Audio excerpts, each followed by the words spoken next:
नमस्कार। आज हम भारत के 98 रामसर साइट्स की दुनिया में गहराई से उतरने वाले हैं। और हाँ, सारी जानकारी फरवरी 2026 तक एकदम अपडेटेड है। तो चलिए शुरू करते हैं। तो सबसे पहला सवाल जो अक्सर मन में आता है, ये रामसर नाम सुनकर क्या इसका कोई लेना देना भगवान राम से है? कई लोगों को ऐसा ही लगता है, पर क्या ये बात सच है? तो यहाँ कहानी में आता है एक मज़ेदार ट्विस्ट। जी नहीं, रामसर असल में भारत में है ही नहीं। ये तो ईरान का एक शहर है जो कैस्पियन सागर के किनारे बसा हुआ है। और यहीं 1971 में दुनिया भर की आर्द्र भूमियों यानी वेटलैंड्स को बचाने के लिए एक बहुत ज़रूरी अंतर्राष्ट्रीय संधि हुई थी। तो आज हम किन किन बातों पर गौर करेंगे? सबसे पहले जानेंगे रामसर की ईरानी कहानी। फिर समझेंगे कि ये वेटलैंड्स धरती के लिए इतने ज़रूरी क्यों हैं। इसके बाद भारत के कुछ कमाल के साइट्स देखेंगे, लेटेस्ट आंकड़ों पर नज़र डालेंगे और आखिर में संरक्षण से जुड़े एक बड़े सवाल पर बात करेंगे। चलिए तो सबसे पहले सेक्शन पर आते हैं और इस कहानी को एकदम शुरू से पकड़ते हैं। आखिर ईरान के एक शहर का नाम दुनिया भर के पर्यावरण संरक्षण का प्रतीक कैसे बन गया? देखिए, बात शुरू हुई 1971 में। दुनिया को ये महसूस होने लगा कि हम तरक्की की दौड़ में अपनी कीमती वेटलैंड्स खोते जा रहे हैं। भारत ने इस मुहिम में अपना हाथ करीब 10 साल बाद 1981 में मिलाया। और इसी ऐतिहासिक दिन को याद रखने के लिए हर साल 2 फरवरी को वर्ल्ड वेटलैंड्स डे मनाया जाता है। ठीक है, ये तो हुई इतिहास की बात, पर सवाल ये है कि आखिर ये वेटलैंड्स, ये आर्द्र भूमियां इतनी खास हैं क्यों? इनको समझने का ना एक बहुत ही आसान तरीका है। सोचिए, ये हमारी धरती के किडनी और स्पंज हैं। तो वेटलैंड है क्या? बिल्कुल सीधे सीधे शब्दों में कहें तो ये जमीन का वो हिस्सा है जो या तो पानी से ढका होता है या तर रहता है, जैसे कोई दलदल या तालाब। और इसी वजह से यहाँ एक बिल्कुल अलग तरह का एक यूनिक इकोसिस्टम बनता है, जहाँ खास तरह के पेड़ पौधे और जीव जंतु पनपते हैं। अब वो किडनी वाली बात, जैसे हमारी किडनी शरीर के गंदगी साफ करती है, वैसे ही वेटलैंड्स पानी में घुले हुए खतरनाक केमिकल्स और पोल्यूटेंट्स को फिल्टर करके पानी को साफ कर देते हैं। और स्पंज क्यों? क्योंकि बारिश के मौसम में जब बहुत ज्यादा पानी हो जाता है तो ये उसे सोख लेते हैं और बाढ़ आने से रोकते हैं। मतलब ये प्रकृति के अपने वाटर प्यूरिफायर और फ्लड कंट्रोल सिस्टम है। तो अब जब हम ये समझ गए हैं कि वेटलैंड्स कितने जरूरी हैं, तो चलिए भारत की सैर पर निकलते हैं और देखते हैं कुछ ऐसे रामसर साइट्स को जो सच में किसी अजूबे से कम नहीं है। सबसे पहले बात करते हैं सबसे बड़े, सबसे विशाल साइट की। ये है पश्चिम बंगाल का सुंदरबन।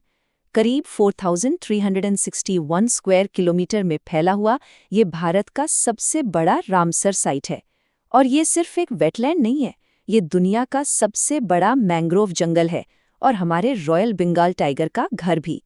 और अब बड़े से सीधे चलते हैं सबसे छोटे पर। बिल्कुल दूसरे छोर पर है हिमाचल प्रदेश की रेणुका वेटलैंड। यह महज 0.2 स्क्वायर किलोमीटर की है।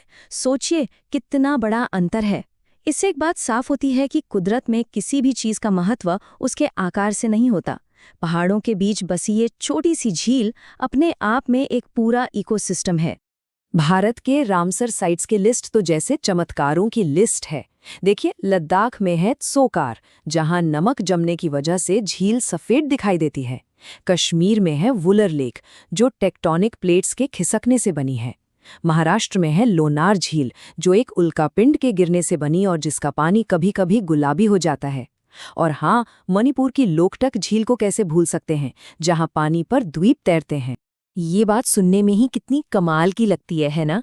मणिपुर की लोकटक झील पर घास, मिट्टी और पेड़ पौधों के बड़े बड़े टुकड़े तैरते रहते हैं, जिन्हें स्थानीय भाषा में फुमडी कहा जाता है।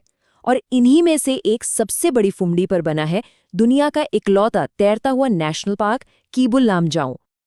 अब जरा भारत के तटीय इलाकों पर आते हैं। यहाँ भी वेटलैंड्स की भूमिका बहुत बड़ी है। एक तरफ उड़ीसा का भितरकनिका मैंग्रोव है, जो बंगाल की खाड़ी से उठने वाले तूफानों के सामने एक दीवार की तरह खड़ा हो जाता है। तो दूसरी तरफ है केरल की वेम्बनाड कोल वेटलैंड, जो भारत की सबसे लंबी झील है और केरल के खूबसूरत बैकवाटर्स की जान है। चलिए अब थोड़ा आंकड़ों की बात कर लेते हैं। ये वाला सेक्शन उन लोगों के लिए खास तौर पर जरूरी है जो एग्जाम्स की तैयारी कर रहे हैं। देखते हैं कि लेटेस्ट नंबर्स क्या कहते हैं। तो सबसे जरूरी बात, फरवरी 2026 तक के हिसाब से भारत में कुल रामसर साइट्स की संख्या हो गई है 98। ये नंबर याद रखिएगा। अगर हम राज्यों की लिस्ट देखें तो तमिलनाडु 20 साइट्स के साथ टॉपर है, और इसकी वजह भी साफ है, उसकी लंबी कोस्ट लाइन और ढेर सारे बैकवाटर्स। तमिलनाडु के बाद नंबर आता है उत्तर प्रदेश का, जहां 11 साइट्स हैं, और फिर पंजाब, जहां 6 साइट्स हैं। और इस लिस्ट में जो 2 सबसे नए नाम जुड़े हैं 2026 में, वो हैं उत्तर प्रदेश का पटना बर्ड सैंक्चुरी और गुजरात का छारी ढांड वेटलैंड। अच्छा, यहाँ एक बहुत जरूरी बात पर ध्यान देना होगा। ये एक क्लासिक एग्जाम ट्रैप है। नाम है पटना बर्ड सैंक्चुरी, तो सबको यही लगेगा कि ये बिहार में होगा, लेकिन नहीं, ये उत्तर प्रदेश के एटा जिले में है। इस पॉइंट को बिल्कुल मत भूलिएगा, यहाँ गलती होने की गुंजाइश बहुत ज्यादा है। तो हमने इतिहास देखा, विज्ञान समझा और आंकड़े भी देख लिए। अब चलते हैं इस चर्चा के आखिरी और शायद सबसे ज्यादा सोचने पर मजबूर करने वाले हिस्से की तरफ। ये बात सिर्फ फैक्ट्स की नहीं, बल्कि एक गहरे सवाल की है। देखिए, जब किसी वेटलैंड को रामसर साइट का दर्जा मिलता है, तो उसकी सुरक्षा के लिए काफी सख्त नियम कानून बन जाते हैं। ये बहुत अच्छी बात है, इससे उस जगह का संरक्षण होता है। लेकिन इसका एक दूसरा पहलू भी है। जो स्थानीय लोग, जो मछुआरे या आदिवासी समुदाय पीढ़ी दर पीढ़ी अपनी रोजी रोटी के लिए उसी जगह पर निर्भर थे, उनकी जिंदगी पर इन नियमों का क्या असर पड़ता है? ये एक बड़ा सवाल है जो हमें सोचने पर मजबूर करता है कि उन लोगों का क्या, उन मछुआरों का क्या, उन समुदायों का क्या, जिनका पूरा जीवन ही उन झीलों और दलदलों के आसपास बीता है। और इसी बड़े सवाल के साथ हम आज की ये चर्चा यहीं खत्म करते हैं। सवाल यह है कि क्या पर्यावरण का संरक्षण स्थानीय लोगों की आजीविका की कीमत पर किया जाना चाहिए, या फिर कोई ऐसा रास्ता है जिसमें विकास, संरक्षण और इंसानियत तीनों साथ साथ चल सके? इस पर सोचने की जरूरत है।